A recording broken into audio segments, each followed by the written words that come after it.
Au Brésil, où est ton secret? Au Brésil, nous sommes indiscrets, mais redis-nous. Bossa Nova et tout le beau patek, oh elle est bonne femme. Bossa Nova, Chico Buarque et Trio Camara. Mais quand on parle de toi, on ne dit que samba, mais il n'y a pas que ça. Si que vive Pochora, a Paris c'est Chega, sembrando Chouema. Pardonne-nous, on dit n'importe quoi. Pardonne-nous, mais ça fait notre joie. Pardonne-nous, car on aime que ça. Et donne-nous notre bossa nova.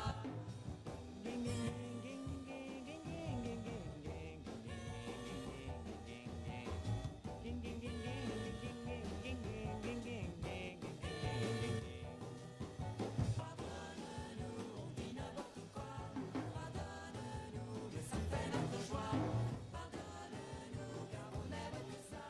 Et donne-nous notre bossa nova.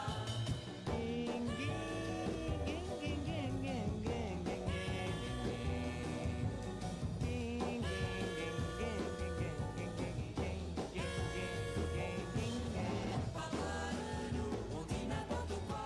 Pardonne-nous, mais ça fait notre joie. Pardonne-nous, car on aime que ça. Et donne-nous notre bossa nova.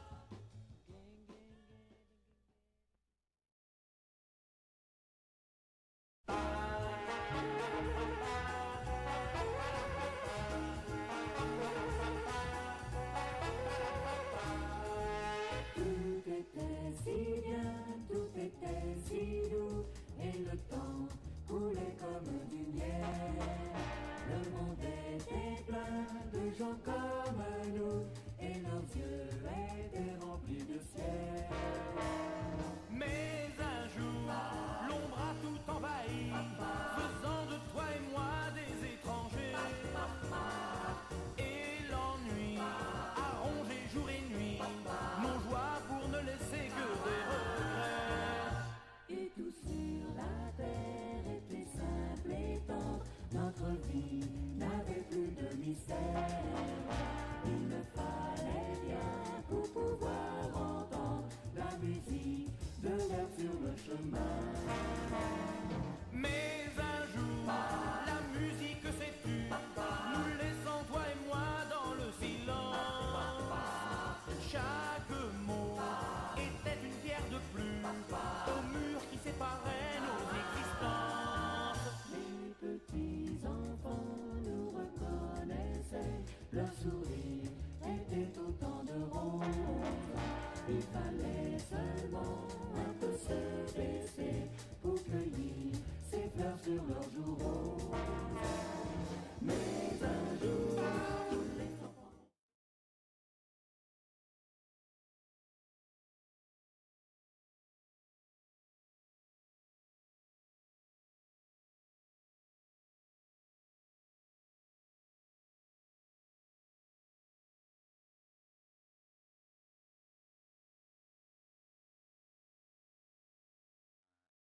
I'm just checking with broadcast. I think we're ready to go live whenever we're set there.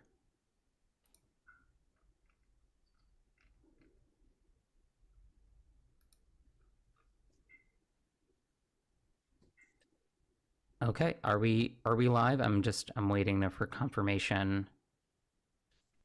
Great. All right. Hello, everyone. So excited to have all of you here for this amazing event to close out Nibbin Inkfest 2026. My name is Joan Zahra Dark. I am your host for today's Nibbin Inkfest festivities, as well as to introduce this amazing event, the study of comics in academia, So excited to have all of you here, whether you're joining via the Zoom room, you're joining from the YouTube live stream, or you're watching this on the YouTube recording after the fact. So glad to have you here. I'm not going to take up too much more of your time because we've got an all-star panel here that I want to make sure gets as much space as they can. Very quickly, just if you are watching this live from Zoom, we do have captions going in case anyone needs them for accessibility purposes, as well as a transcript that will be available for anyone to request after the fact. And yeah, I think that's all the details. It's my pleasure to introduce your moderator and kind of host for this panel, specifically my fellow steering committee member for Cartoonists United, Reimena Yee. All right, let me begin the slide sharing. All right, cool. Hello. Thank you everyone for coming to see us from wherever you are. So the premise behind this panel, this event, this conversation is to serve as a publicly available introduction for the study of comics, both as an art form and as a way of making, reading, and thinking. Generally just like an introduction designed for the average cartoonist. I am very honored and grateful that my fellow thinkers in comics here were on board with my radical evil plan to spread our nerdy love for the nitty-gritty of comics to the wider world. And these folks almost need no introduction, but of course, we gotta. And before we introduce ourselves, I do want to quickly walk us through a brief history of comic studies, just to, set the context, and keep us in view of all the of the elders of our elders in the past. So we can trace comics ancestry all the way to Reimena? pictures. Reimena? Yes. I think the chat people are telling us the share is wrong.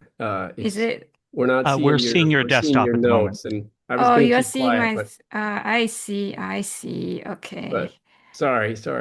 Yeah, you can. No, Yeah, it's you can just share the okay. app. Yeah. Yay! There you go. Sorry. Yay. Well, when I Awesome. was doing my spiel earlier, it was this thing, a poster, and then after that, this. Sorry. Wow. No worries. Guys got to see the behind the scenes of the moderation. But anyway, yes. Yes. So we can trace comics ancestry all the way to pictures on cave walls, but the form of comics as we know it, with panels and gutters and its associated devices, is a relatively modern innovation. That unique combination of image and text in sequence, taking advantage of the possibilities of the flat canvas to manipulate space and time. So comics as a form and expression of the artist has fascinated many scholars, cartoonists, and onlookers for centuries. Hence why we have this really cool interdisciplinary field known as comic studies. So the father of modern comics, Rudolf Toffler, wrote his essay of the physiognomy in 1845 and is perhaps the earliest breakdown of comics as a way of making, thinking, and reading. So basically, this essay is like an artist statement on the methodology of comics, its purpose, its techniques, and the accessibility of the form. So such breakdowns of comics were few and far between in the century after that. So we have notable examples here would be The Seven Lively Arts by Gilbert Seitz in 1924, Comics and Their Creators by Martin Scheiden in 1942, The Early Comic Strip by David Console in 1973, and The Balloon in Comics by Robert Benayon in 1968. So sometime during the 80s and 90s, Will Eisner produced his own artist statement and essay on comics as a sequential art form. So basically just outlining what is comics, panels, gutters, character designs, storytelling, and all that. So that was like the thing that came out in the late 80s. And then following that line, Scott McCloud produced his very well-known Understanding Comics. And here we are today in conversation with everyone. Scott, could you give us like an introduction to yourself? Well, sure. I've been making comics for about 40 years. Understanding Comics is, I guess, about 33 years old. So I began making fiction comics and then had so many ideas about them that the notes kept piling up and piling up. And then I had to create a book about it. But I've tried to maintain a practice as a creator of fiction and as a creator of these ideas. But yeah, Understanding Comics came all at once, very fast, and in many ways changed the course of my life. And I've continued to work on that. I'm still working on what I've been calling explanatory comics, but I haven't given up on fiction either. I just really love making comics all day long and learning as best I can. Oh, awesome. Thank you, Scott, like for all that you've done over Thank you. the years. So the next panelist I would like to introduce is Neil. Yeah, let me attempt to share my screen properly as well. Hopefully that is working. Does that look right? Okay, excellent. Yeah, okay. So I just want to give a brief introduction to myself. I, like Scott, have been obsessed with comics for like my whole life. By the time I was 10, I had my own comic company and sold my comics via a mail order catalog to family and friends. And as a teenager, I started working for Image Comics at Comic-Con in particular. And I worked for Image and then Todd McFarlane specifically. This is a picture of me in the back of Spawn number 87 from our Comic-Con booth. And throughout my time in high school, etc., I was actively drawing works of fiction, as Scott nicely called it. I had a whole comic series, and this continued even as I went to college in more artsy-fartsy sort of comics, and then nonfiction comics about politics, actually, which came out many years ago. I'm going to have to interrupt here, Neil, but we're also, we're getting the visual language lab only that image. Still. Uh-oh. Yeah. Okay. So sorry. How is this all? No, thank you for letting me know. We knew this is great. Like technical. How is technical that difficulties. working? You know what? I'm just going to do it as I did before. Then. Pictures of the problem, clearly. Yeah, ironically. And that is now the wrong thing also. Let me try this. And this. Does that work now? Do you see the visual language lab again? Yeah. And then do you see this? You got it. There we go. I should have just done it this way before. All right.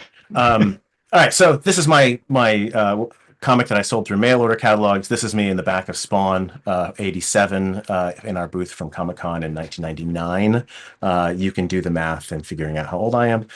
This is my high school comic that I drew. It was going to be 50 issues long. I actively drew 7 full 25-page issues and did the thumbnails for 27 of the issues in about 2.5 years. And then in college, I did more artsy-fartsy comics, and then this political comic, which is about corporate personhood, which is unfortunately more relevant than ever. And while I was in college, I should say, since I was a teenager, I did completely obsess over Scott's work and other theoretical thinking about comics in general. Scott and I have known each other for many years. Since I was 18, I think it's when we first met. And when I was in college, I, by happenstance, took a class about linguistics. I was actually an Asian studies major. I studied Buddhism and Japan. But I took this linguistics class and started noticing that the things that were happening in language were similar to what I thought was happening in comics. And so I just kind of kept pursuing this and building up theoretical work. And then eventually I went on to do empirical work through graduate school and after that. So I've done many, many studies about, say, comics in the brain and how the brain is actually processing these things and building up giant corpora for looking at the patterns that are actually happening within comics around the world. This is most recently in our newest project, which just concluded, which is called the Tintin Project, where we annotated the properties of 1,030 comics from 144 countries and territories over 76,000 comic panels. And we probably have well over 1 million annotations.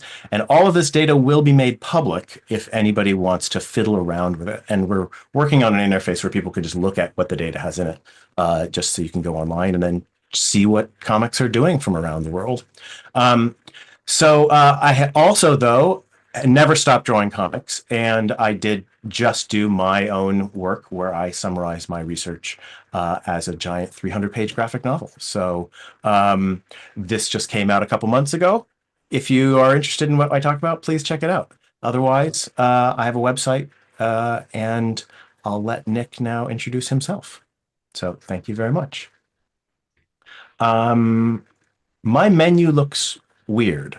So can you just boot me off, Nick? I can't. You boot can't. off. Can somebody else boot me off? I think you have to stop screen sharing. Stop share. There it is. I got it. My menu looked like all wonky, so I was like, how do I press things? Yes, it is Zoom after all. It is Zoom. There you go. Yes. And actually, I should make my own disclosure, as I said to people earlier. I'll just say this here. 2 hours ago, I was in the ER with intense stomach pain, and they gave me nicely some meds. So I'm powering through. But if I suddenly disappear, it's because I probably have some issue going on. But I'm going to do my best. So.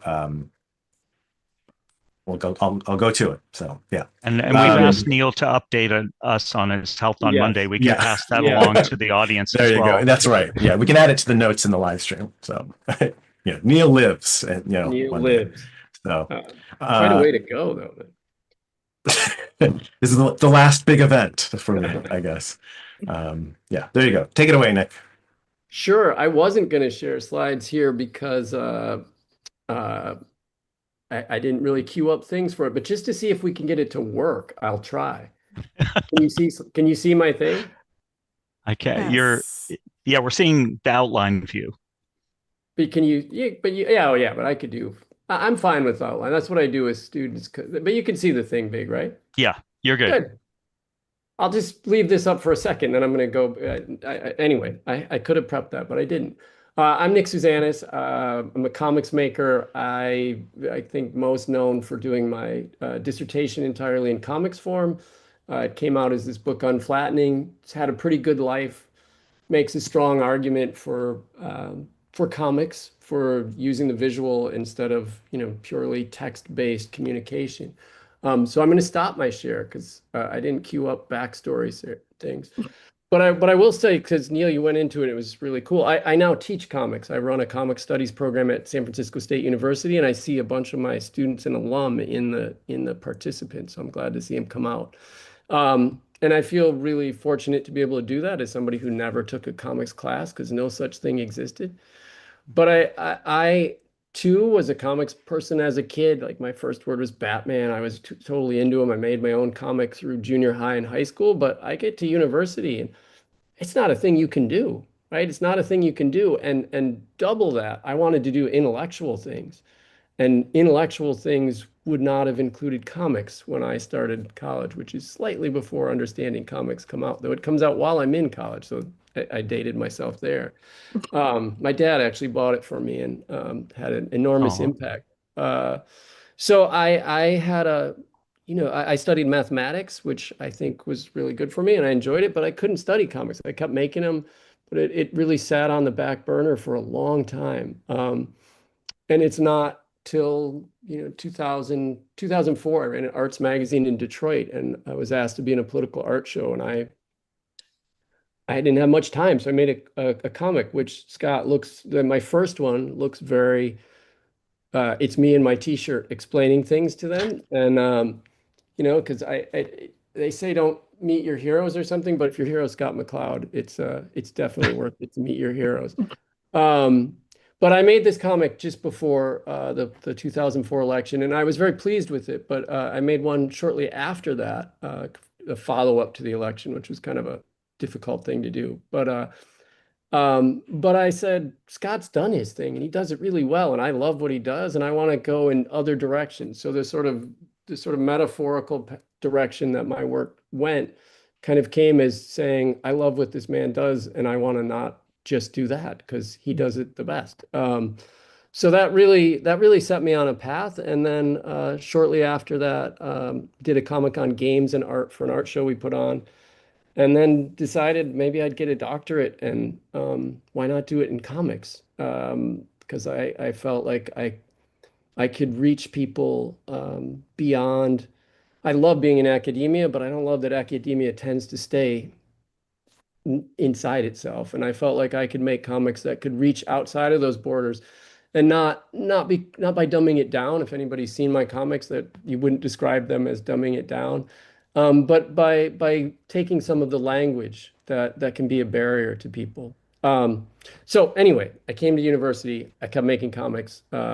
I turned into this thing Unflattening, and now I get to teach comics and learn a lot from my students, and that's where we're at. Thanks for having me, Reimena. This is awesome. Thanks to everybody that's making this happen behind the scenes, and glad to be with you too as well. It's been a while. Thank you. Thank you, Reimena.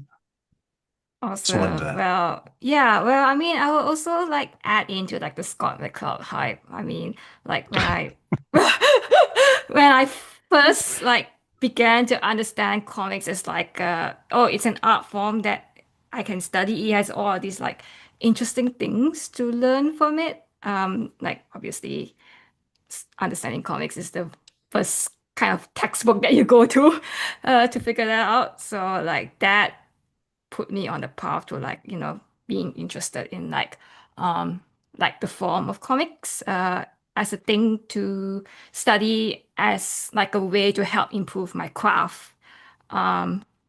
So yeah, anyway, I am your moderator here. I'm Reimena Yee. So I am a cartoonist and an independent scholar, and my primary study is on the collection, naming, and definition of the visual literary techniques used in comics, also known as comics devices, of which we have about 70 last I counted. We have a lot of visual literary devices. So if you're interested, this archive is available to use for reference and study on the website comicsdevices.com. And here you can see all of it. I put in like little thumbnails as both like a visual definition of like the devices themselves. So yes, that is me, and that is how I managed to get all these guys together to be in conversation with me, Now I have trouble like getting out of the screen share. All right, cool. All right, so let's get right into it, huh? Let's dig in. So, yeah, I like there's this common thread between all of us, and it's that we are cartoonists, and we love comics so much that we just want to like open it up and like pick it apart and all that. So my first question to you all is like, how has like this picking apart, like this analytic study of the form, how has it like informed like your craft, like the creative aspects like of uh your cartooning? And like conversely as well, I'm also curious to know like how has like your own like practice, your own cartooning practice informed your study on comics. So this is like a two-way relationship. I'm happy to start that one. Part of it for me is to make sure as a cartoonist when I'm telling stories to not let it float on the surface too much. As much as possible, I want to still retain some of that intuitive narrative fire of being able to reach down to something a little deeper inside myself and not to over rationalize it. And I've always taken a very practical approach in the sense that my pathway into theory was as a way of trying to improve the practice of telling stories, and so I try not to lose that focus. I try not to let it be too calculated. I haven't always succeeded. I mean, one of the big criticisms of a graphic novel I did a few years back was that it was too calculated, it was too planned, it was too predictable. So I see, yeah, the theorist is a little bit too much in control. So it's a real yin and a yang. You're always trying to balance those two. But I I do always when going down those theoretical roads, I am always thinking in terms of what practical effect this could have. How can this knowledge help? How can it help us make better stories? How can it help us to communicate in a way that society actually needs? How can it help me to better understand what I do every day? Um, and uh, and so there's a very strong linkage between the two. Also, I like going back and forth. Uh, it's once I do one thing for a while, I just want to do the other thing. Yeah, I'll follow up on that a little bit. Is that I second the idea that you don't want to be overthinking the creative process that you're working on. And I think one of the common threads of the type of work that I do is try to show that there are unconscious processes at work that we use, and a lot of the core intuitions for how comics are built are actually unconscious and that you're not aware of them. So there's all these sorts of structures that constrain and help build the sorts of things that you do when you create sequential images and or text. And you largely are not aware of most of those constraints. You can tap into them by doing certain sort of manipulations of things that make you go, oh, that is weird. And that weirdness is a cue that there's something more normative that you have internalized. So I would definitely say when I'm doing more creative work, I try not to be over conscious of those unconscious things, to just, yeah, like you said, let it kind of flow out more in the intuitions as best you can. And you can never completely do it because you are always analyzing everything, because that's just the way our minds kind of work, I think. At least mine and probably Scott's and probably Nick's. So Definitely. You're always kind of doing that, but you're like, maybe to set that aside and just let me draw for a bit. On the other side, I would say, I really think that I could not do the sort of work that I do was I not a comic artist to begin with. I just don't think it's possible. I don't think those intuitions are there. And I think this is one of the things that you get in academia sometimes, that is a tension between people who are studying comics because they love comics, but they might not have the intuitions of being comic creators at the same time. And there's a difference that arises out of that. And so I am somebody who has active research projects that go on. I have a lot of students who work with me. I have PhD students who I hire and postdocs, and I have a very big active lab. And I see many of my lab members and colleagues in the list as well, which is nice to see everybody. And most everybody draws. We have a couple people who don't, and they always laugh about it and make jokes about the fact that they don't. And that their intuitions are terrible about certain things, but that they figured out compensating mechanisms to allow for it. But by and large, people do draw comics actively, and that is something that we do screen for when we are interviewing people. So it's absolutely a thing that is informative and helpful for the sort of research that I do, at least. I think that's me. I am going to share a screen for this one. And I'm going to come back to the non-drawers in some later question, I think. So I'll stay out of it now. But let me I'm only looking at this slide. Is it up? Yes. Good.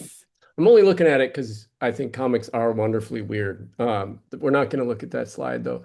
But I think you guys were both talking about not overthinking it. I don't think I'm capable of that. I think that's like the only But I think so I don't tell stories. I mean, there's stories within my work, but there's really not stories in a sort of, I'm not telling a story. When somebody says, "What's your work about? What are your characters?" And I go, Mm, I drew quirks. It's how they were, like it doesn't, this is not a thing, right? I've sort of moved from that for the most part.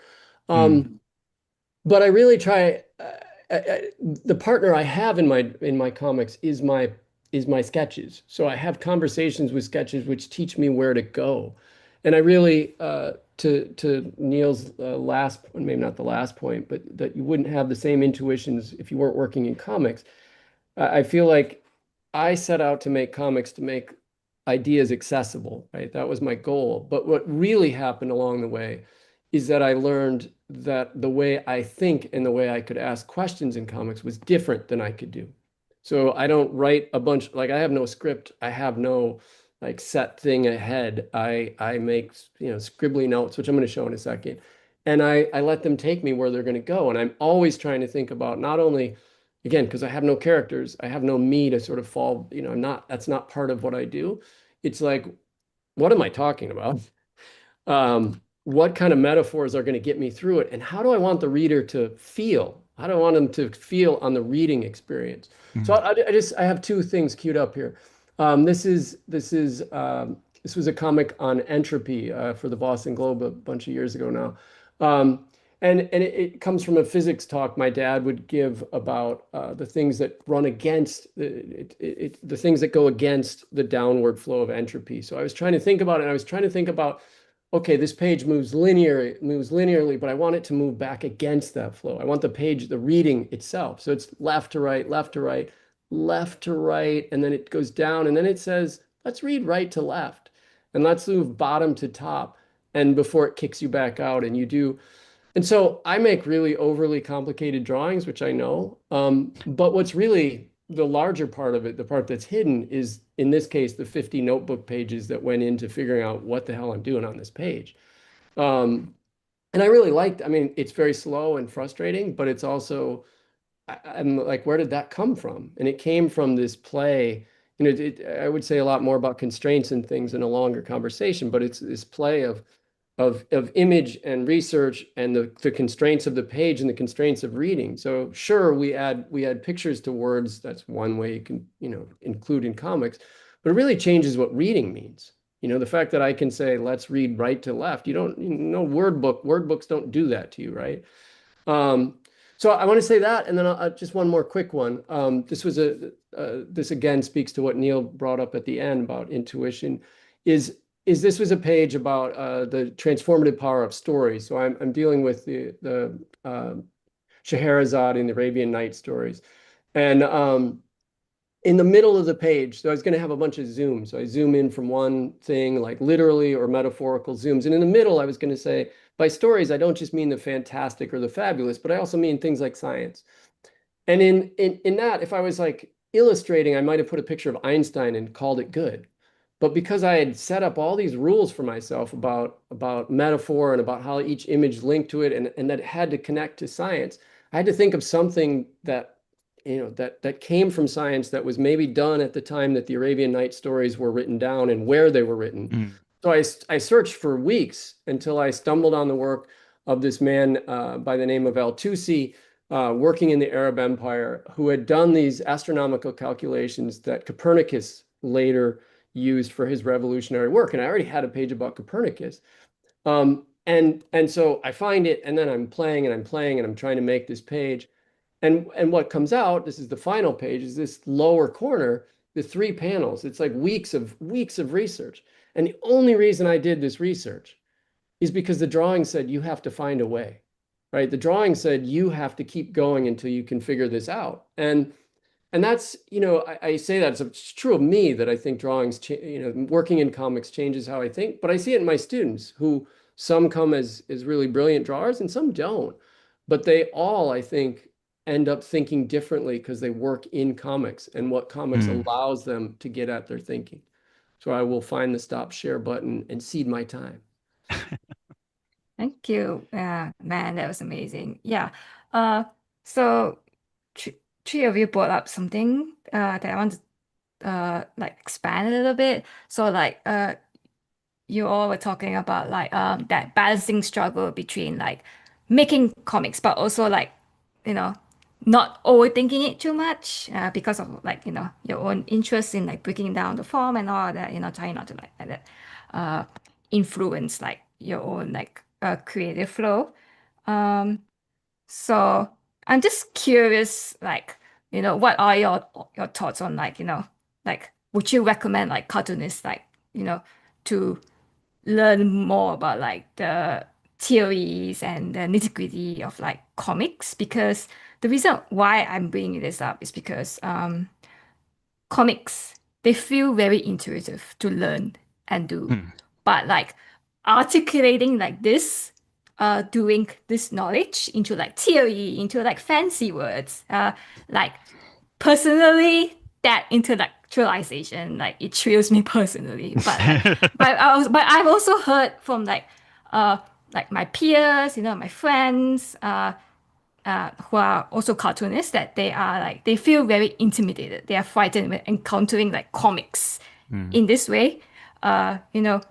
And I'm just like wondering, like, you know, like what would your advice be like for like cartoonists like that who have like that intimidation of like, you know, approaching like comics in this manner? Yeah, if I can take that first, I think this is interesting because my daughter, who studied accessibility and other issues at University of Michigan, she's very concerned with academic language. She appreciates those who are willing to, you know, explore all of these esoteric subjects, but she also doesn't want the language to become this walled fortress that prevents people from getting inside. And I do think that I know in my own work, as I'm trying to explain visual communication in this, that I have this 600-page book that I've managed to get down to 500 pages that I haven't drawn a single panel of. I've just it's all layouts, but I'm on draft 5. I just finished draft 5, but I'm trying to explain some fairly challenging concepts. But because it's comics, because it's visual, I'm able, in many cases, to demonstrate it in such a way that I can often skip or render unnecessary the introduction of a great deal of jargon. You know, every once in a while I'll have one or two words like Neil, you would recognize signifiers and affordances, for example, Gibson's ideas, but I decided to keep those in there, and I even say to the reader, I try to avoid a lot of specialized language, but I'm going to talk about these too, because I think there really isn't another word to adequately describe everything that these mean to us. But generally speaking, comics, we think of comics as having the ability to take complicated or challenging subjects and sort of knock them down a few grade levels, make them easier to understand. I don't think that that's quite what happens. I think that by making these things visual, we're expanding the spectrum of who can understand it. And when I give talks, I've given the exact same talks, or nearly the exact same talks, to a set of Google engineers that I was giving to a bunch of middle school students in Shanghai. They all understand it. It's a direct conduit, and to the degree that we can directly demonstrate something, we often don't even need to name it. In fact, sometimes that moment when you stop and name it, it's like you just took that beautiful insect and hammered that nail down into the sample sheet and killed it. It's like I think of that moment where the chalk comes out and we call that, and the teacher starts to draw with the chalk on the blackboard, and a little part of you dies because you understood it. You didn't have to give it a name.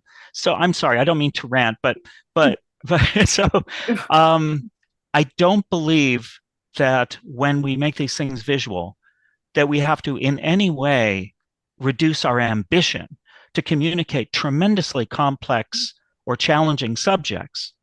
But we should sometimes have faith in the medium to make that work accessible to all people visually in a way that our memories are welcome.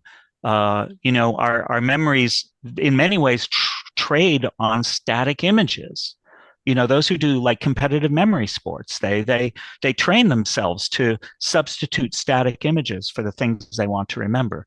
I don't even know where I'm going with this. Never mind. But anyway, but I think of your lexicon, for example. When Reimena, when you're speaking to people and they feel a little intimidated by the terms and whatnot, I also see how very accessible your web presentation is, and how it speaks to the viewer, it speaks to the eye, and it doesn't come across as a wall of scary terms. To me, each one is like a little box of chocolates that you can, I'm going to learn about this one. I'm going to learn about this one. It looks fun, and that makes all the difference. I don't know. I should stop now. I'm sorry. I didn't mean to go on so long. No, it's interesting. Yeah, I mean, it's a lot of points that we can like jump off on. Yeah, thank you so much. Yeah, like personally to me, I think like I'm thinking of two things, and it's that, I think like cartoonists in general should like learn more about like the form that they are working in, just so they can take full advantage of all the possibilities, and like giving like face and name to like these possibilities like helps to like have control of it in a way. And the second thing would be like making sure that it's as easy as possible for people to like get a hold of that, and to not like and like you said, just to make the intellectualization like fun, and approachable. And also like I find that when like this is just my own personal experience, but like when I am able to like build up a vocabulary and like a language for how to think and speak about comics, it makes it easier to talk to other cartoonists, talk to other scholars and the wider public. So like by public, I mean like readership and like librarians and other institutions, to talk to them about like comics as like a really like valuable like art form. It has its own like unique qualities. It's different from film, it's different from books, it's its own form. And like we have like these like theories and like language and or whatever it is, to like talk about ourselves. And I find that it's very empowering, both as like a creator and a independent scholar. So yeah, I mean, I am in agreement with you, Scott. So Neil and Nick, do you have anything to add to this? Nick, why don't you go first? Oh, you sure? Yeah, sure. Go ahead. All right.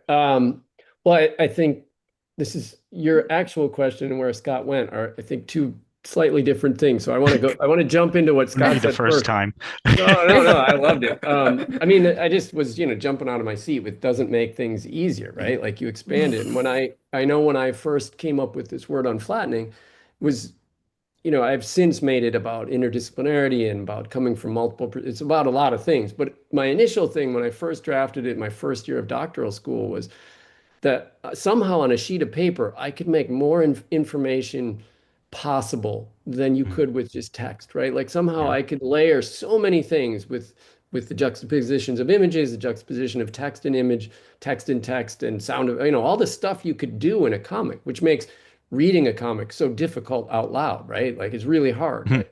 Because when do you read the sound effects? I mean, I have my students do that because it's just such a weird thing, which I'd never done till I had small humans, and then I read out loud to them. But it's weird, right? Because there's more density of information on a page than linear text. Not a criticism, just they're different, right? So I thought that was, and then just, so in my own work, I really sought to, it partly came from making these early political comics, is I wanted to strip out the language that I thought kept us apart, right? Like I might agree a lot with my mother-in-law on many things, but the minute you name a party, right, things start to go like shoom, you name, so I was trying to like keep things in metaphor partly so that we could stay on the same thing, and then continued with my scholarly work, like, because I think people can understand it, but often the vocabulary says, no, you can't.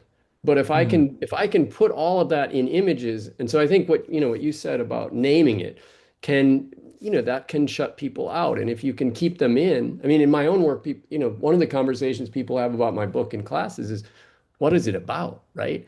And I love the fact that they think it's about different things. I have business people call me up and I say, yeah, it's totally about entrepreneurship. And I'm like, I don't know what the hell entrepreneurship is, but that's awesome. If it works for you, that's cool by me. So yeah, I wanted to rant with you. But to your other question, Reimena, or the same question, but the intimidation of this is about a fledgling comics maker, right? Is that the, is I that mean, it's the both like fledgling, emerging as well as like established. Like, somebody yeah. wants to, I mean, again, I have lots of, self-described non-drawers, which I love. I think it's Me one of too. my favorite things. Because, I mean, I think, and I put myself in this category, a lot of people who've drawn and, you're sort of locked in a way you draw. And it's hard for me. Like I draw like somebody who read 70s and 80s superhero comics, which I like, but it's hard for me to totally let go of that. Which it is what it is. But beginners often just come in and they try stuff. And if they're earnest about it and you can get them past that. And so I didn't cue this up, but I can put it in the chat. I have an exercise that gets them in 7 minutes to think about the shape of their day, and they have to organize in a series of grid-like things. We talk about ceiling tiles and things like that, and make abstract marks that represents how they felt or what they were up to. And they all do it, and they all like can talk about their drawing, right? They can say, this is what I was thinking. This is what happened in the day when I made, I watched this, the secretary for some class I did once, and she like tore through the paper, and I was like, what happened there? And she wrote me a letter about it. It was like a fight with her boyfriend, and like, but that came out, right? It came out. And if I'd said, draw nice pictures about your day, it would never have happened. But if I said, you may not draw things, you can only draw, marks and think about space, people figure it out. They understand right away, like, ooh, if I put a box on top of each other, that means a lot of time was happening all at once. Like they learn it. So that's how I like to start all my classes and stuff. And then the other thing I'll say, and this really taught me a lot, and a lesson I think I should have learned, I knew, but I think it didn't click for me. So I was a tennis pro, right? That's how I made my living all the way through doctoral school. And so it's hands-on, right? Like that's my main knowledge of teaching is like doing that since I was 12 or something. But I taught when I was still a doc student, I taught for the first time this comics class, first time we'd had one. And I remember we'd ordered a couple books, at Scott's book and some other things, and they hadn't come in. And so I always did hands-on activities, but it's a studies class, not a making class. But I always have making anyway. But we only did making stuff at the start, and like let's say week 3 or 4, the books hadn't come, and I said, well, sorry, we haven't learned it. And I stopped myself and I was like hell, we've learned a ton. Because we've taught ourselves by doing things, and this is an exercise I do now, but I think I did then. Like, tell me how you got here, and you can interpret that how you want in 3 panels, and tell me the same story in 2 pages, right? So, and it can be different. You can interpret the prompt differently, right? So then you have what the choices you made in 3 panels, and the choices you made when you had more space and more, ways to think, and then you have everybody in the room's choices, and so all of a sudden they've learned a ton. And so I think showing them those things, I'm a huge fan of constraints-based stuff. Matt Madden's 99 Ways to Tell a Story is a must in my classes. That they teach themselves, and then they do want to know theory because they want to know and they want to read Scott's book. And when they get a little older, they want to read Neil's book. And it's always there, Neil, but it's not the first thing we start with, just so you know. Maybe the newer one is better then. Yeah, that's right. I've got a student who's got a stack of your books right now, so it's there. But so they want to get into the theory after that. But and then they see it in their own work, and then they make so it's a back and forth. They see its relevance. Yeah, they see its relevance, and they see that they can do it, and they all can, right? Like comics, I mean, the beginners can do the things. If they're worried about drawing noses correctly, well, they're done. They're, that's a craft that takes a long time. But if they're understanding how to use space and move your eye through it, everybody can jump in. Okay, so Right, I'm going to stop because otherwise I'm going to rant for another half And hour. Neil, you write about this, Neil, in your Yeah. new book as well. I do. That intuitive ability we all have. Oh yeah. So I think I would say, to the degree that to which I would advise cartoonists to look at academic study, I would say it depends what you want out of it and to what degree you want out of it. So, like, I write, fairly inaccessible articles sometimes about, say, brain responses and stuff. I always try to at least write in a way that hopefully people can, it maybe feels like a thick milkshake rather than a glass of water, but at least you can get through it. But you don't necessarily need to know all that for creating comics. But I think it's good that it's there because then that groundwork of that scholarship can inform more practice-based applications. And I also did teach a class on how to draw comics for many years here, which was called Visual Thinking and Composition, which was basically a cartooning class. So, and I did try to tread that line between, what sort of academic sort of notions they're getting of the, fairly theoretical notions, and the, hey, here's just ways to think about drawing and using your intuitions and building up those intuitions in interesting, playful ways.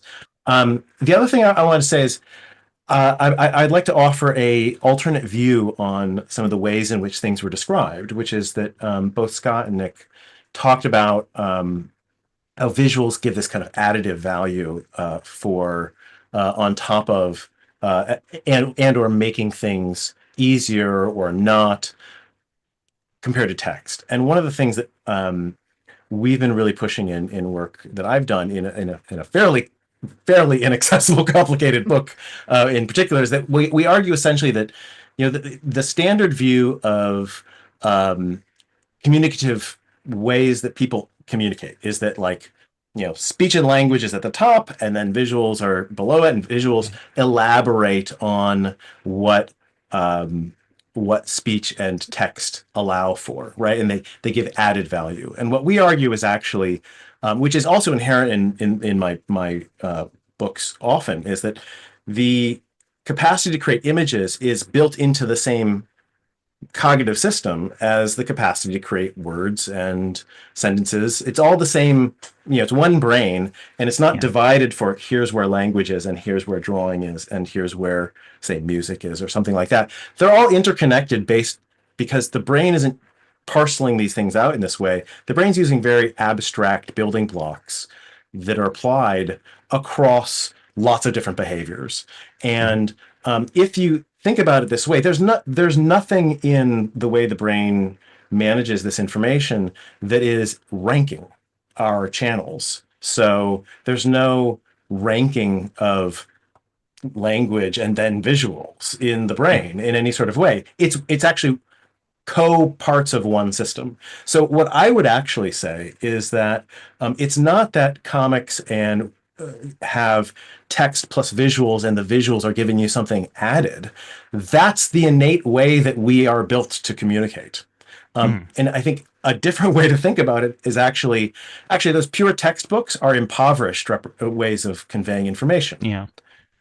They are not giving you what your brain actually wants, which is a rich multimodal signal, a combination of visuals and text, or visuals and speech, or all of these things combined. That's actually what we are biologically predisposed for. So if all you're getting is this very narrow view of text alone, that's actually impoverished. It's not that the visuals are adding, it's that the lack of visuals is taking away. It's just that became somehow normative throughout human history to have this lack of visuals in certain contexts. And so it's I would say it's actually the reverse relationship. And if I just may quickly add, it still makes me laugh that somebody put together a Cliff Notes text only summary of understanding comics that you can buy online for people who are having trouble with the comic. And oh boy, that's not going to help anybody. Yeah, yeah, but I mean, I totally agree with what you said, Neil. Yeah. Be where I'm coming from, but we do have such a bias. The ranking has been biased forever, not forever, but since typefaces existed, it's definitely been around, and certainly bias against images culturally has been pretty strong thing. But that's a whole other thing. I'll stop. Yeah. I mean, I do have like a question in my like question book that also like touches upon this. Like, just um like we have seen like reception of comics like it's becoming more like better received in like, institutions like schools and libraries and all that kind of stuff.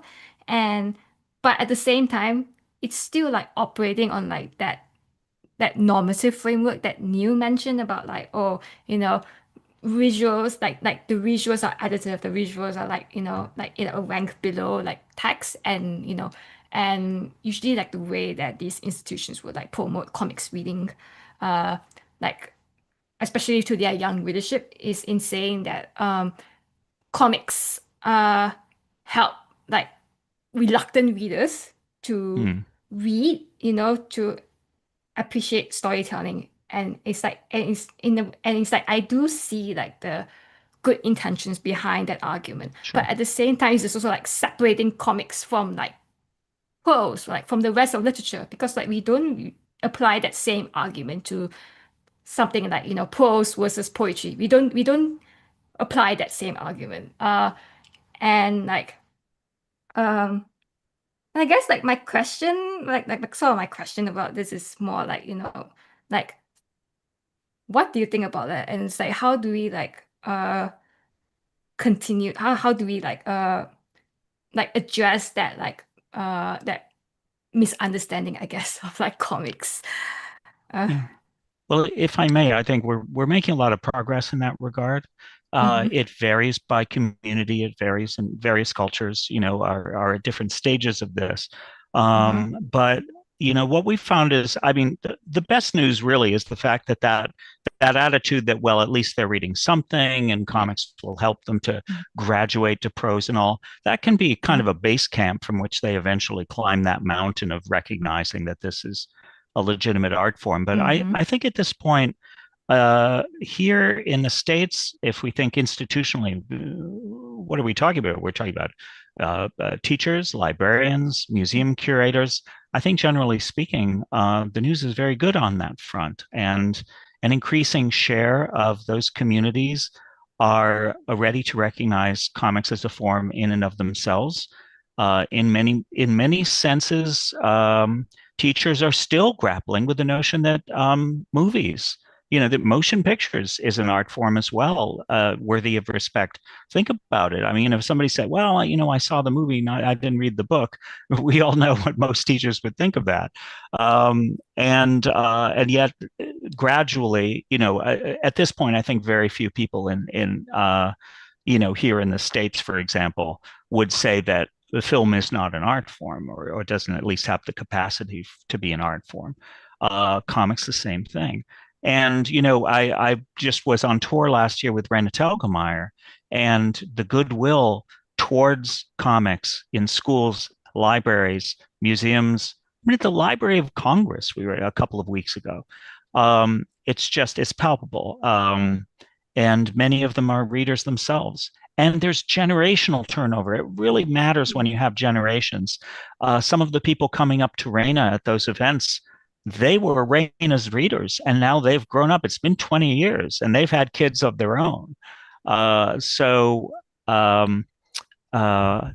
notion of generational continuity is very important too. And that, as far as in terms of academic pursuits as well, the passing on from generation to generation, what we've learned, on all different levels is tremendously important. Yeah, as somebody with small humans, just just thinking of the fact that I'm on the yard or their playground with them, and there's kids reading Reina or similar kinds of works, and for the last decade, and I tell my kids like, yeah, that wasn't a thing, right? You didn't bring you brought comics Yeah. to school, you got in trouble, right? And that's just not a thing. And like as I said at the start, I didn't have a class on comics ever. It's Nor not did a I. no, right. It wasn't a thing that could have existed. And so now you can have a class and now people can read it. And the choices today for, yeah, I mean, I like superhero comics I read in 1980 or whatever, but the fact that my kids have so many more things that they can read that are, Yeah. that they can relate to, that are sophisticated in storytelling and emotional content and different kinds of drawing styles and representation. It's Yeah. a dramatically different world, which doesn't still mean there aren't people who say dismiss comics. I mean, that's Oh, not sure, gone there always away. will be. It doesn't mean people don't still get in trouble for drawing in class. That's a whole other issue. But yeah, I mean, it is exciting and how different it is today. I don't know what the question was. I mean, it still addresses the core thing. I was hoping we would just forget what we Yeah, were I know. talking about halfway through. That's always fun. Neil, do you have anything to add to this? I think a lot of the same sentiments I share. I think the notion of generational turnover is really, a not insignificant one, in fact. And I think part of it also is if you're talking about, what is normative, if you seed culture with things that become more normative for various people, it just is more normal to Yeah. read certain things. And I think I know Scott likes to wax poetic about reinventing comics, but that was one of the My the troubled core middle yeah, I child. know. Yeah, but I know that was one of the fundamental parts there is diversifying the Yeah. things that are being produced, and that has happened. And so the Yeah. more that people engage with these diversified things, the more that just seems normal. And I remember when I was in college at one point, I had this so I should say my parents were book publishers and of a small publishing company in a very niche topic. But I had this thought there should be like a publishing company that just does comics textbooks, and that's Mm. what you do. And so if you then have it be normal to go through education with your textbooks being comics, then why would it be abnormal to have comics in anything else? Yeah. So it's just you set what becomes normal by producing these different things, and the more diversification that you get, and especially at younger ages and things like that, and Scott's latest book on the Cartoonist Club is a great example of this, is seeding the ground for more creations of these types from younger generations, which then those younger generations, it just becomes more and more normal to have it be that way. Yeah. Right. No, that's quite right. My 7-year-old is planning to give a mini comic making demo to his classes. I'm probably Yes. joining him, but and he's really good at cutting it and folding it, and it's like better than most of my students at the folding part. No offense, students, but some of them, folding can be that can break people's Oh brain. yeah, that can be tough. That's anyway, it's a different time. Yeah. Yeah, it is a different time. Like I mean, I am really, really like grateful to see that comics is like being added to the like it's part of like literature, it's part of like visual art, and it's just like one among many like arts forms that we can like enjoy and appreciate, like regardless of like our age group or like our backgrounds or whatever. It's like it's a piece of like art that we can like enjoy. Um, Yeah.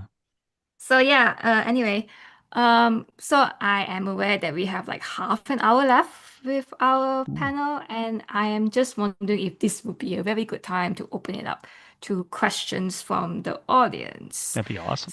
Yes. So if anyone dares to come and ask us, any of us, anything, please do so via the chat or just via the chat. Yes.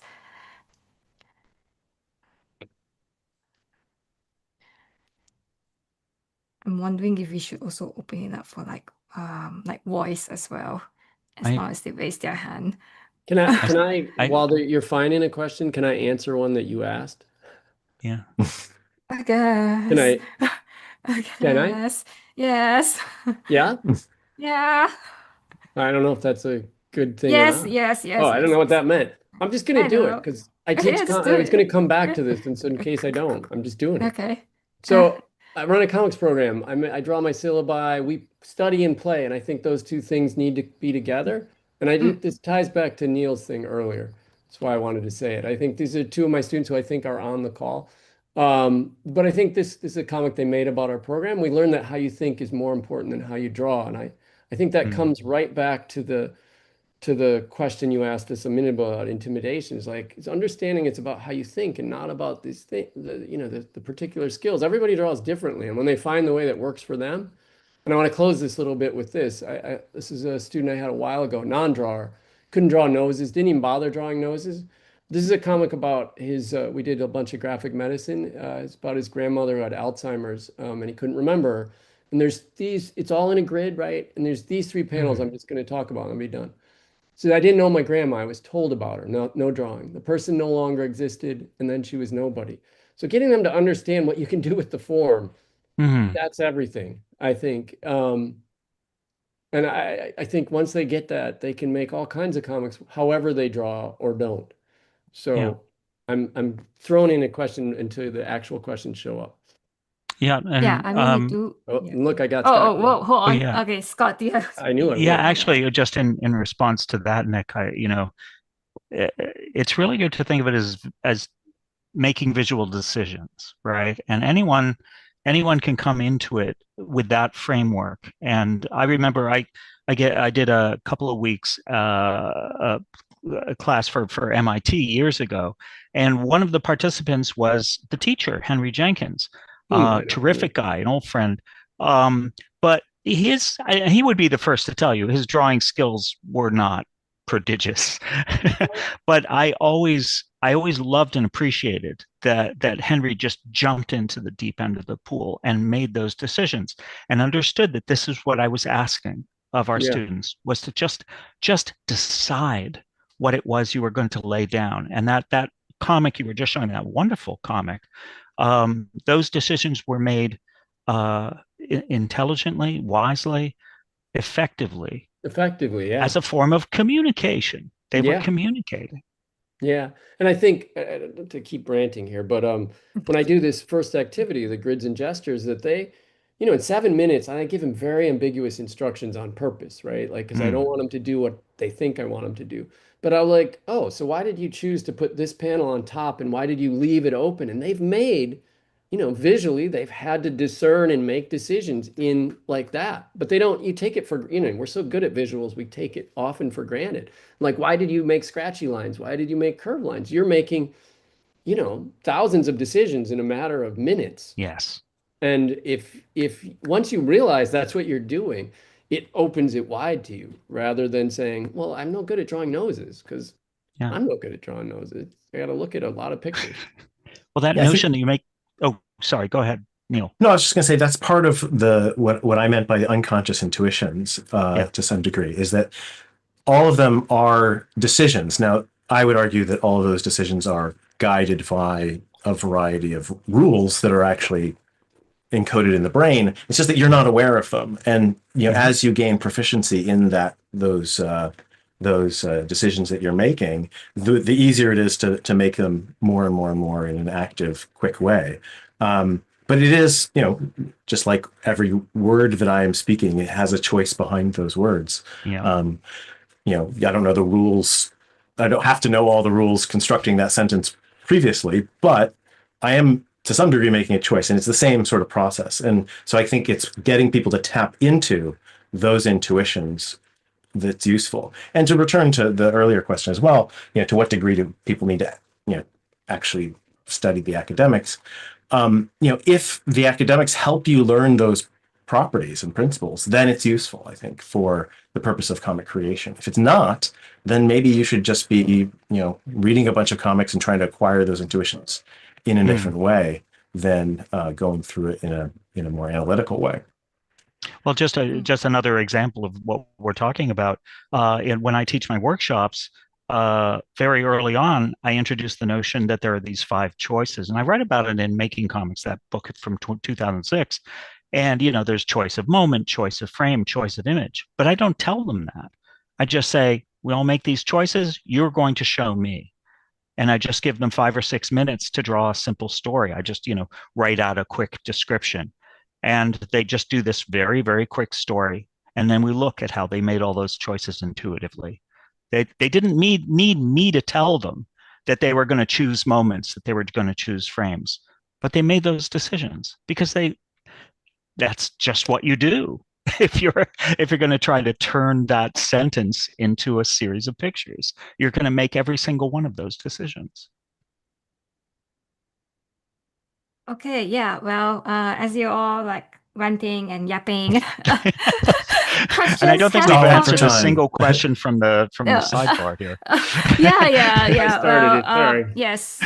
I was like, oh wow, all these questions coming. I'm trying to like pick questions that are appropriate to to segue into. And so I guess our first question from the audience would be from Rafa Pinheiro. So they ask, why do you guys think that there is not much conversation between people making comics commercially and people thinking comics in academia? Is that even a valid claim in your opinion? I'm not sure. Yeah, I don't know. I mean, Yeah. certainly on social media, at least, I'm interacting with lots of comic creators who may or may not be engaging with the academic work. And actually, no, I can say directly. I received an email from a comics editor just the other week saying, "Hey, can you help? What do you know about research on this thing that I've been talking about with other editors? What can you tell us about this?" And that's not that uncommon. So I think that there is this sort of communication, at least to some degree. Yeah, I don't think it's completely absent. And it might just be you need to roll with certain people who are into that sort of thing. I think Yeah, before exactly. we logged Yeah, on, okay. I think, Nick, you had mentioned that Matt Fraction was a guest in your class. Yeah, I mean, just superhero class, and he just jumped in. Yeah, I mean, I think it happens. I mean, such a small community. I Yeah. mean, I'm not even really part of it, right? But yet, in just being a small part of it, all of a sudden, a lot of people because it's not a huge group of people. I don't know. I've never seen any resistance to it.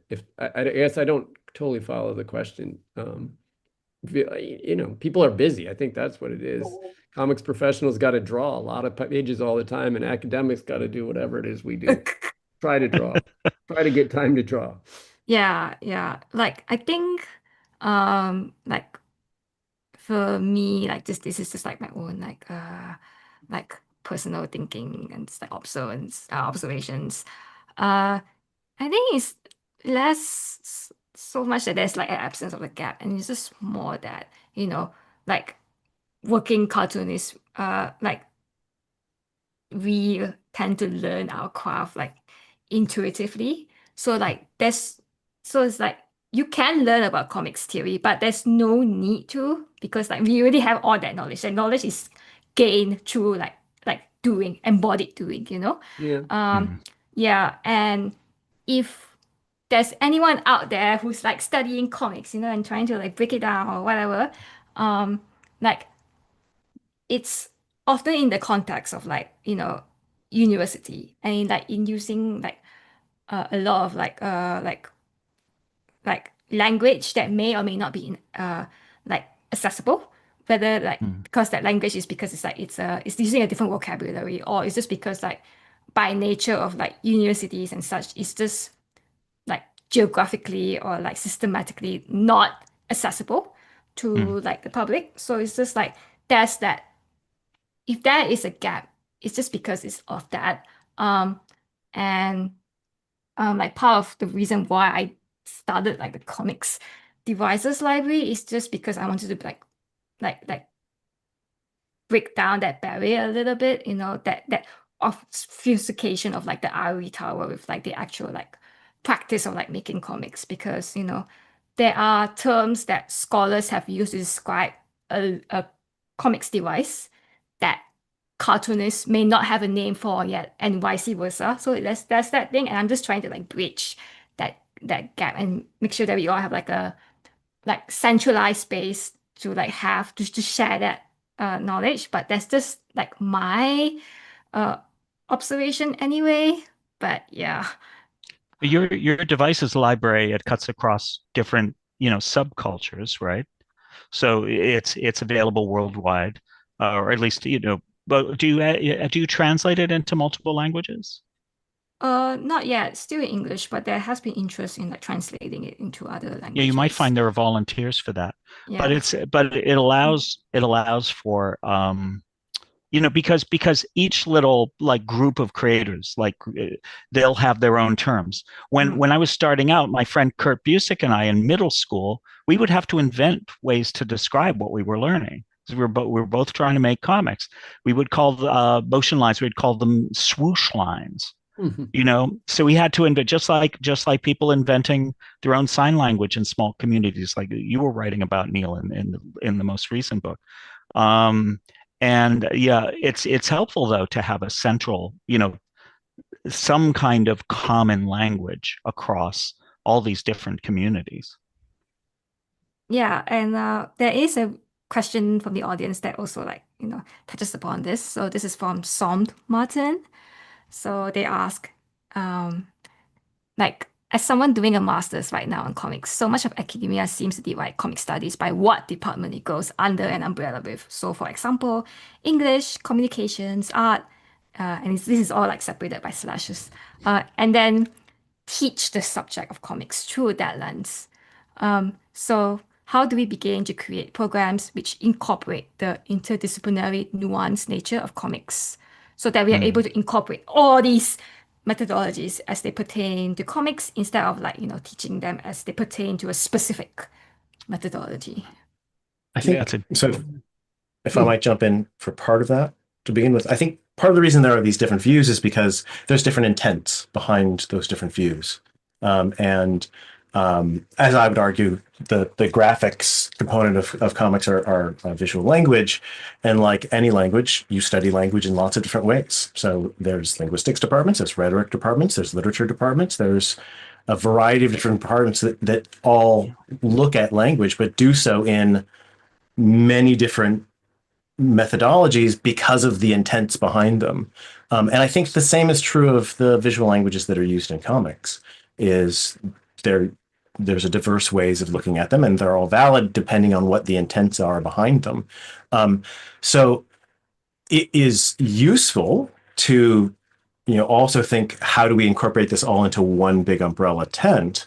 But also within that tent, there will be then views that might not have the same intentions behind them, where, to some degree, maybe a literature research on literature isn't going to be less useful to me as a cognitive scientist and a linguist than somebody who's working on history, which actually is quite useful for me, given the sorts of things that I'm doing. So I think you don't want to silo off everybody, because you do want to know what everybody is doing to some degree, but you also want to know, does it pertain to what you are interested in and how you are interested in going about it?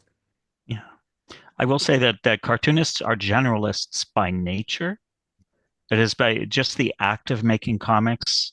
You all know this. You have to learn so many different kinds of things to even practice that craft. But also, I mean, I think that seeing comics as a potential switching yard for many different subjects.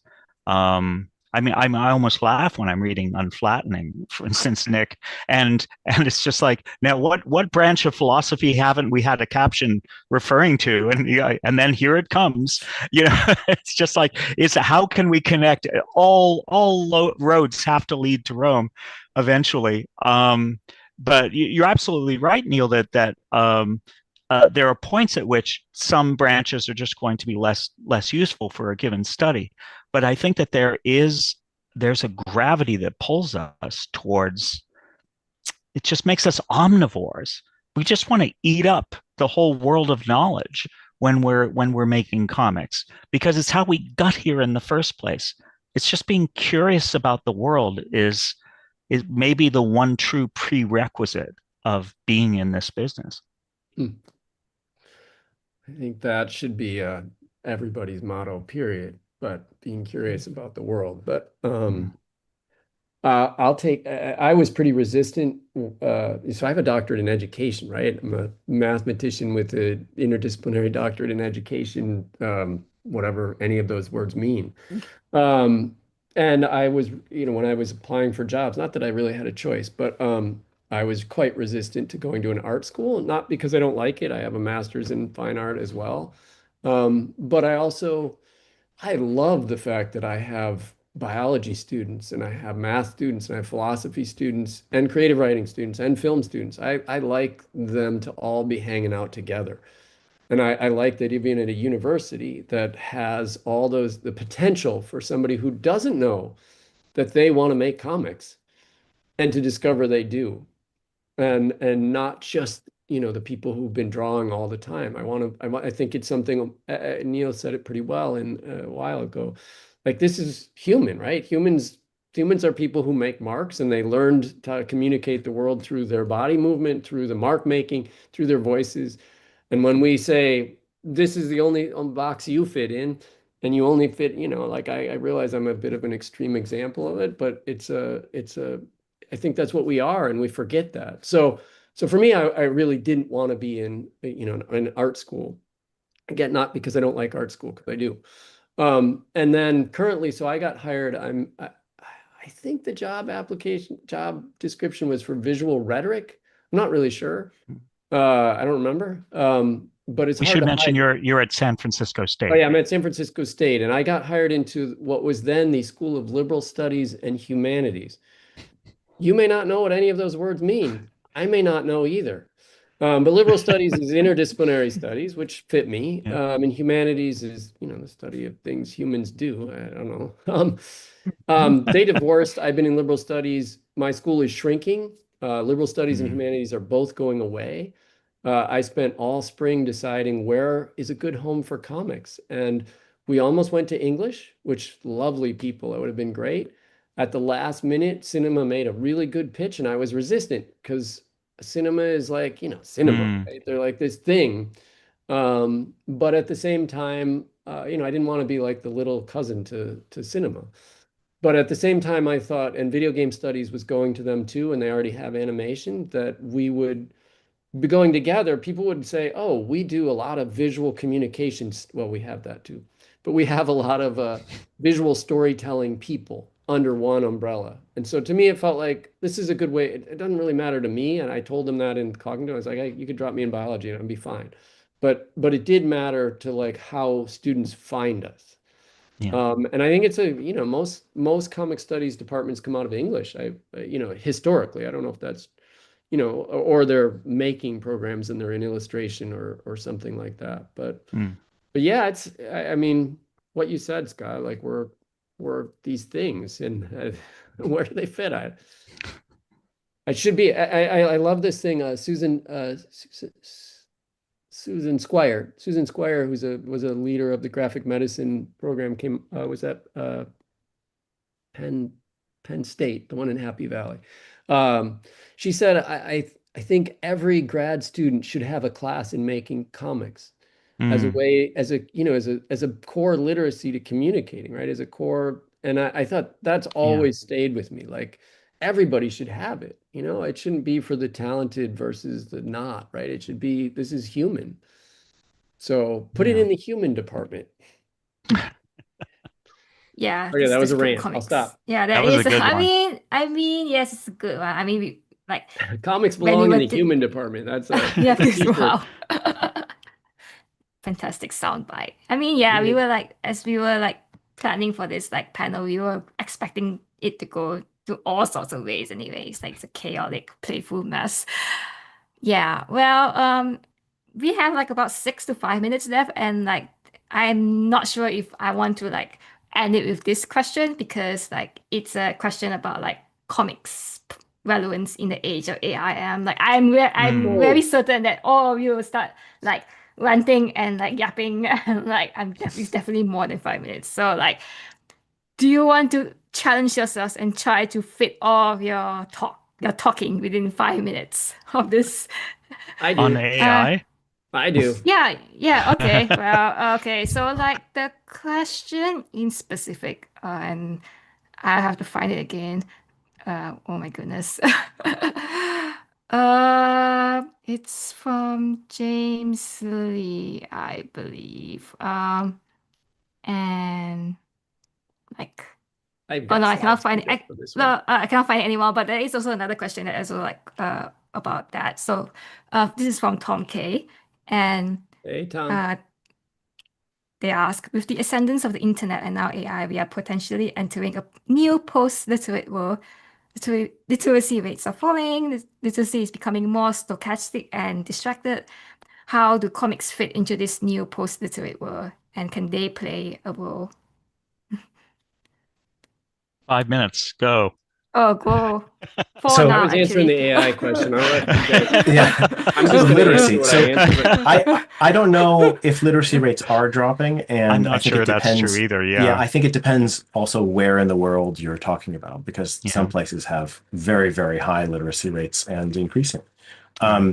I think again, my thought is, if we think about this as the human is a multimodal animal rather than a pure text speaking animal, then you develop all of these systems simultaneously and in concert with each other. Anyways, you have to learn to be proficient in comics already. So you have to gain, literacy. It's not quite literacy, but it's more proficiency in the same way that you learn a spoken language. But like, you're going to be combining these things together. So they, and anytime you're actually reading a comic, you also need to know how to do that combination of text and image also. So it's not like you have the images that are just, giving you information for free and you don't need the text. You have to learn how to negotiate all of those relationships. So I think, insofar as we are a multimodal animal, I would say we should embrace that and aim to develop the whole range of abilities, which is what Nick's talking about with his class. Is I think furthering people's capacity to create visual languages, and that's what my class was about also, and that's how I pitched it to my department. As I said, we spend all this time making sure everybody can write really well. And in my case, I live in the Netherlands, though I'm from California originally. But I am in the Netherlands, and they have to learn academic English even along with Dutch. And I said, we're also asking them to do all these visual things constantly in their projects and presentations and all stuff, and we do no sort of instruction whatsoever on how they can think visually or how they can gain proficiency in these sorts of visual creation. And that's how I pitched the class, is because it was like, well, you expect them to do it, but we're not going to have any sort of instruction whatsoever about this. It seems also very asymmetrical for just the way that people communicate and are expected to communicate. Yeah, I cool. think I'm greatly encouraged by the ways in which people are becoming more proficient at simply the business of learning from the world in any way they can. And that can be visual literacy. It can be, words, cinema, learning from one's own emotional experiences. And I don't know that process is slowing down. I think our sensitivity to the idea that perhaps the most important thing is that we learn it all, rather than focusing exclusively on how exactly that information found its way to our brains. I would see that as forward motion more than anything else. Also, can I just say, I don't think any of us are terribly fond of some of the things going on in AI, although I do have my eldest child is blind, and there are some aspects of AI being used for assistance for those with disabilities. So we should always try to be a little nuanced about the subject. But yeah, generally, you ask most cartoonists what they think of AI, and you'll be lucky not to get punched in the face. That's just sort of where we are. That's just our current moment. I guess we should just end. Oh, Nick, can I take it? Can I get 1 minute in? Yes. Go I'm for sharing. it. All right. I just want to say things don't come fully formed out of our heads like Athena. And I think for me, the fact that I draw badly really teaches me where to go. Like I make a lot of bad drawings and I learn from them. I learn from all those things. And I think the trouble with the kind of AI we're talking about, not the kind that assists people in reading things that they can't see, is it robs you of experience. You know, you have to make mistakes. You have to struggle. You have to go on those places. And that's where you make discoveries and where you're surprised. And anytime we take that away, we robbed us of being human. And I think it's an anti-life thing. And I will have no part of it. I will have part in, you know, I think the thing Scott raised is really complicated and really important. But I don't think that's the kind of thing we're talking about. I think we need to make mistakes and we need to make bad drawings. I encourage my students, just draw badly and see where it takes you. I agree with that. Yes, same. Well, that's a good way to end this panel.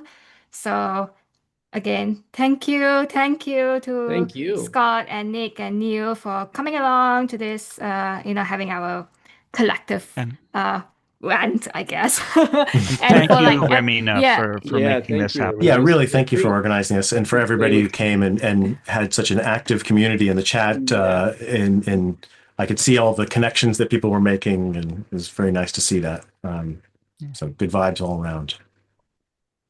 Yes, and with that, I'll just let Joan wrap up the panel for us. Thank you so much, everyone. What an amazing panel. Thank you all so much for being here. Thank you, everyone, for watching. And yeah, this is our last major event of Nibbin Ink Fest, but our fest is still going for one more day. If you want to hop onto nif.cartoonist.coop, check out the marketplace, check out everyone who is selling comics as part of this event. We have a closing ceremony wrapping up tomorrow, where we can get a little recap of everything that we've done, and you can check out events like this and everything else we've ran over at the Cartoonists United YouTube channel for checking out the archive as well. I think that's it, and we'll sign off here.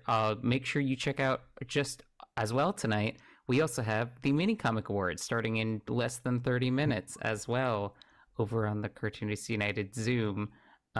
You really don't want to miss it because we also have a bunch of amazing comics highlighted there as well. But with that, I think we're gonna go ahead and sign off. Thank you so much, everyone. Thank you, everybody. Thank you. Bye. It was a blast. Bye. Good to see you. Say hello to Portland.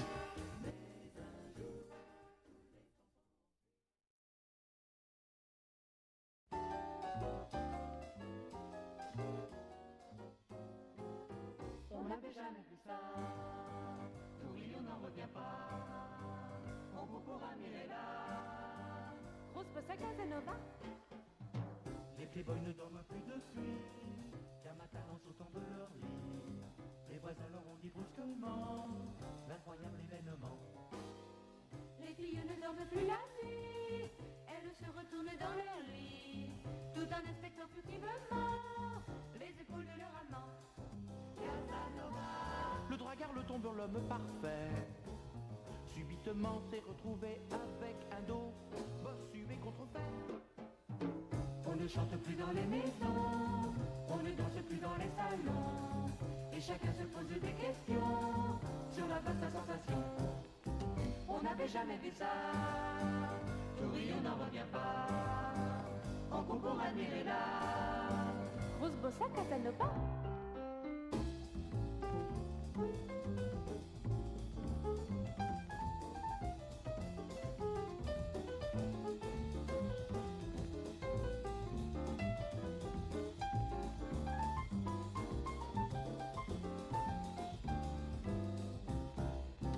On n'avait jamais vu ça, Toury, on n'en revient pas, on court pour admirer là. Grosse bosse à Casanova. Toutes celles dont il a un soir.